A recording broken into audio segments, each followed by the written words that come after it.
You all know Michelle Malkin is a fierce champion of free speech, particularly online, where she's a pioneering entrepreneur. Well, tonight, she's going to shed light on the dark forces behind organized efforts to silence conservatives. Michelle Malkin, welcome back to The Angle. Great to see you. I think it's so important, Michelle, for the people watching Fox tonight to see and understand what this all is really all about. And I want to start with George Soros. George Soros has funded left-wing groups, as you've pointed out, the Center for American Progress. I think we have a graphic. Can we see it, please? The Color of Change, People for the American Way, Media Matters Action Network, connected with Media Matters. There we have all those organizations. Tell us, Michelle, which are the worst offenders and enemies of free thought, free expression?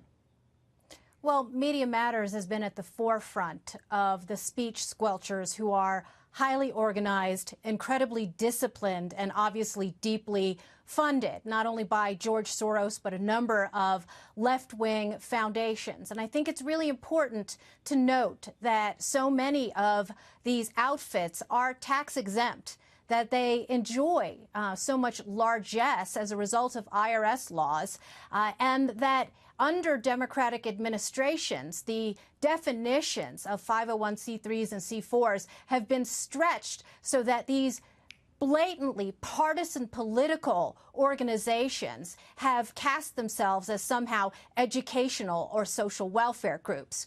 So you have Media Matters that's gone after every prominent conservative, effective voice in the public square, and they'll use any pretext. These people do this for full-time living. And as a result, it is undeniable, Laura, and you and I have been fought in this arena for so many years now in both talk radio, on broadcast, and yes, on social media, where it has been so important for independent conservative voices to get their messages out.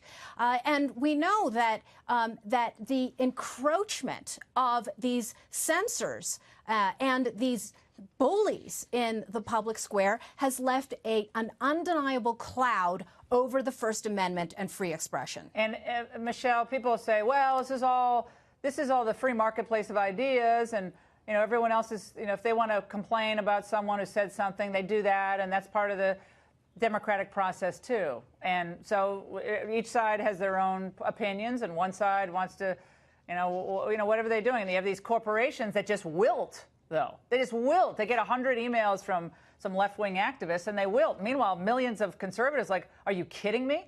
It makes no sense.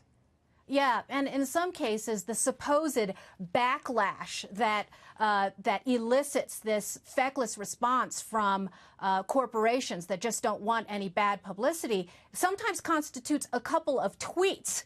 Right? And so then you have the Media Matters and Color of Changes of the world that exploit their social justice status. I mean, they have an absolute immunity shield to go after conservatives for expressing mainstream thought and opinion. Right. And that's what people need to know about the agenda. The agenda of these left-wing character assassins is to marginalize mainstream thought. Awesome. We're going to be right back. Michelle Malkin.